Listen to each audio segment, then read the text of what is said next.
this Trump administration is being very aggressive with executive power. But there's also a part of this that is the judges kind of encroaching and rebelling against core Article 2 authority and wielding nationwide injunctions as aggressively as they have ever been wielded before.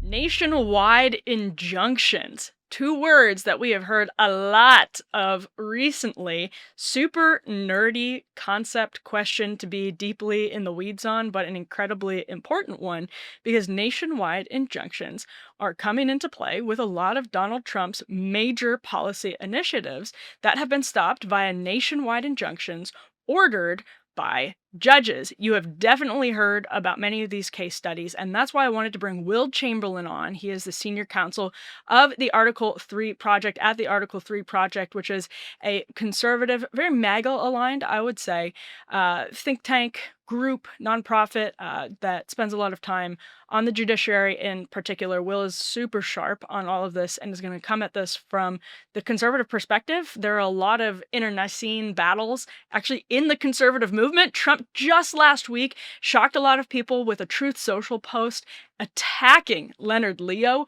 of the Federalist Society, somebody who is a major conservative organizer and supporter, financial backer of many different conservative projects. So I think it's going to be great to have Will here to break all of this down. Now, as a reminder, as of this week, to watch full episodes of Undercurrents, subscribe over at undercurrents.tv. These full episodes are for our undercurrents.tv community. Make sure also to subscribe wherever you download your podcasts. Subscribe on YouTube. Let's now bring Will in from the Article 3 Project. Thanks for having me, Emily. One thing I think has gotten missed in this massive national conversation about the nationwide injunctions being leveled against the Trump administration by judges around the country is that actually even Trump's critics have conceded there are some problems with the use of nationwide injunctions. And I'm thinking particularly of the guys over at a subset called Executive Functions, who are very critical of Donald Trump, but have also ceded that there's some problems with the way that these are being used. So let me start, Will, just by asking if you could explain to us what a nationwide injunction is and how they have been used against the Trump agenda. That would be great. I mean, well, a nationwide injunction is kind of what it sounds like. It's an injunction that binds the government across the country, and often it binds the government against parties that aren't present in the lawsuit. And I think what you're probably alluding to with these very Trump-critical people who are also critical of nationwide injunctions is this idea that there's actually normally a very strict and stringent process to bind non-parties to a lawsuit because those non-parties aren't represented. They don't have counsel. They aren't there to say what they think they need to say to protect their interests. So if you're going to bind a non-party to a lawsuit, generally you have to prove that their claims are identical, meaningfully identical to the party that's ultimately representing them in the form of a class action. With a nationwide injunction, you don't necessarily have to do that. And the court is, prior to any of the major issues really being litigated, just imposing an order, in this case on the federal government, to stop doing something and to change its behavior regarding not just the party that's bringing the lawsuit, but everyone who might be in a putative class, or there might not even be a class certified. They just might order the government to stop doing something around the entire country. So has it been used then, per the contention of people like yourself and the right and people allied with Donald Trump, has it been used disproportionately over the course of the Trump administration to stop items of his agenda?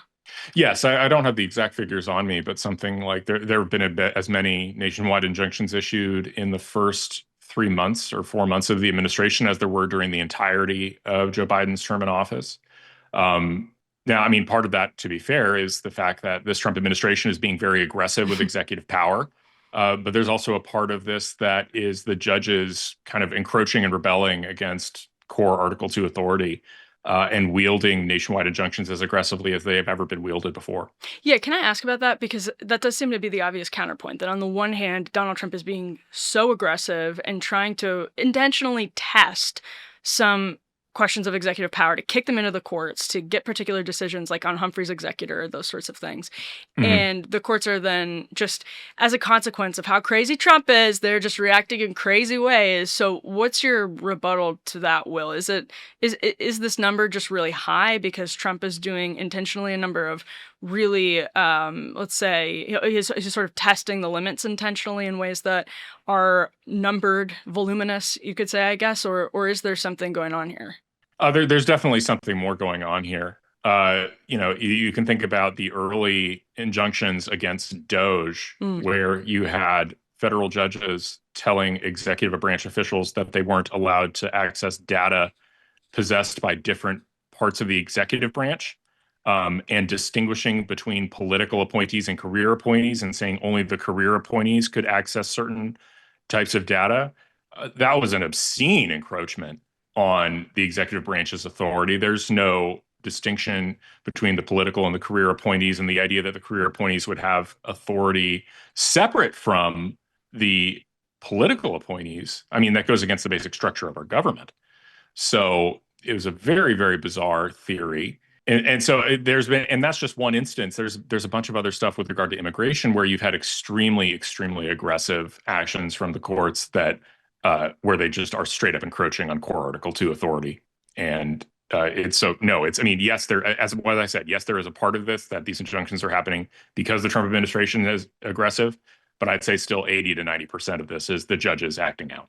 Yeah, and so tell us about the case of Judge Boseberg, who has become a familiar name to people who follow these legal battles closely and was one of the first. I mean, you mentioned the Doge cases, but that was such a high profile early example of a nationwide injunction that drew the ire of Donald Trump and his supporters when this was in the case of Kilmore Abrego Garcia, or, it was all of the migrants who had been sent, that group of Venezuelans, and Kilmore Abrego Garcia, who's not Mhm. Venezuelan, was part of the flight to El Salvador and CCOT, and Boseberg interfered as a judge on the Trump policy.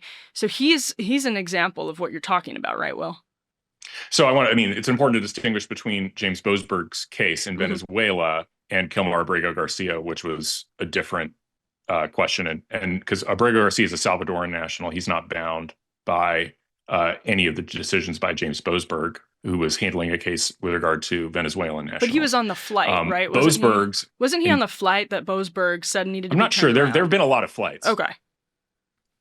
There have been a lot of flights, so I'm not sure he was on the same flight. Okay, got it. Boseberg did issue an injunction effectively ordering planes to turn around. That was, I think, back in February. That was unlawful. And the big reason that James Boseberg's injunction was unlawful was because he was trying to exercise jurisdiction in what was ultimately a habeas case, and Mm. habeas claims need to be brought in the court where the person is being held. The idea of a habeas corpus is like, the right of the body, I believe is the translation. But the idea is that you need the person that a habeas suit is directed at is the jailer. And that's very long settled Supreme Court case law. So the idea that Boseberg could hear a habeas claim in District of Columbia for detainees in Texas was he didn't have venue, and it should have been really obvious right from the get-go. And yet he reached and tried to find this power that he didn't possess, and issued this a lawless injunction, just one of many versions of this lawless injunction. Ultimately, the Supreme Court put a stop to that and pointed out that I'm pretty sure they pointed out the obvious venue problem because these are habeas claims. But then the Supreme Court itself has done some wild stuff on this front. I mean, in a different Alien Enemies Act case, when the ACLU went to the district court, gave them like 10 hours to respond. When the district court didn't issue injunction in a very short period of time, they went to the Fifth Circuit. When the Fifth Circuit didn't issue an opinion in a very short period of time, they went straight to the Supreme Court and got an injunction without there ever being an underlying opinion issued. And the Supreme Court shouldn't have done that because it doesn't have original jurisdiction over cases except those explicitly mentioned in the Constitution. Mm. And the Trump administration's legal battles against the injunctions, how have those fared, Will, in the courts? I think they've been doing mostly pretty well when it finally gets to the Supreme Court if they've challenged them, and there's a bunch of other injunctions that have the administration has prevailed on in the courts of appeals. Especially, there was one in the Ninth Circuit that was essentially preventing the gosh, there's so many different ones, so it's hard to keep them all straight. But there's a number of them where the district judges have tried to reinstate a bunch of people who were fired Hmm. in a reduction in force plan, and I think the administration's been doing very well on those. Um, they've also done well on these Doge claims. The idea, I mean, those have gotten reversed. So I'd say that when these cases have gotten to courts of appeals, the number of victories for the challengers have not been many, but there still have been a few that have leaked through that have gone against the administration. Can I ask just sort of the broader principle? Like you're literally senior counsel at the Article 3 project. So the broader checks and balance principle at hand when we discuss why a nationwide injunction being used as a tool so widely, like what is the like limiting, or what should the limiting principle be? What is the danger of leaning on nationwide injunctions heavily? Well, it's very bad for the government and the effective working of the government. In a class action lawsuit, both the government and all the potential parties would be bound, right? They can't keep bringing lawsuits. If they lose, they can't keep bringing lawsuits in different places on the same set of facts. That doesn't work that way for nationwide injunctions. If the plaintiffs fail to get a nationwide injunction somewhere, they can just file another lawsuit because with a different plaintiff similarly situated because they weren't bound by the results of the original lawsuit. That was a big point that John Sauer made in the Supreme Court hearing on nationwide injunctions. So it's not good for the government. It means they're constantly putting out fires all over the country. It means it's very hard for them to enact their policy. And I mean, and that's a pretty fundamentally anti-democratic point. You know, President Trump ran on mass deportation. It was the core policy plank. He won on mass deportation. They're popular. The American public wants him to do that. If and the mass migration was never checked by the judiciary. But if the judiciary is going to effectively prevent a mass deportation after it allowed a mass migration, there's a fundamental democratic problem with the way that the court is working. Hmm. Now, the Supreme Court you've mentioned has also been, I don't want to say under fire, I don't think that's the right word, but criticized by President Trump and some of President Trump's allies, especially in conservative legal circles. Could you just help us understand that dynamic? I think it's not particularly surprising to conservatives like you and I that Donald Trump is publicly upset with Leonard Leo, for example, or the Mhm. makeup of the Supreme Court right now. But can you just kind of explain it to viewers and listeners? You mean the fight between the FedSoc types and Trump? Right. And Trump's, I guess it would be probably surprising to a lot of centrists, leftists who look at that and say, Donald Trump made the Supreme Court up in his image, supposedly. Like, how could he possibly be upset at Leonard Leo and these justices on the Supreme Court? Well, I think Trump expected that the Federalist Society judges that he appointed would be a little more reliable in terms of affirming executive authority and wouldn't be so eager to stymie his agenda. And I think he's just not really happy with the results of what he got in terms of getting all these people confirmed and getting all these people nominated. I think that's part of it. I also think that President Trump is also still smarting from the way in which the conservative legal movement kind of abandoned him when he was facing this massive lawfare attack in 2022 and 2023. And so, there's a sort of deep resentment. Like Leonard Leo made his name, or not, didn't make his name necessarily, but he was a big part of judicial nominations in the first Trump term and raised a huge amount of money. I mean, he got a $1.8 billion donation, I think, in the last 4 years. And yet, when it came to defending President Trump from what was an unbelievably aggressive lawfare campaign against him, he was just, absentee. So I think that's a big part of what's going on here. There's also a sense that, we've nominated, or sorry, not we, but President Trump has nominated ML Bove to the Third Circuit Court of Appeals. Bove was President Trump's lawyer in a lot of these, in the New York cases and a lot of other cases as well. And you have the Federalist Society stalwarts like Ed Whelan coming out and smashing Bove and saying he shouldn't be a nominee. I mean, it's just, I guess I think that President Trump really does see kind of the Leonard Leo clique as being very disloyal to him personally. To see the full edition of this interview with Will Chamberlain, head over to undercurrents.tv for a premium subscription where you join the Undercurrents community. We look forward to seeing you there.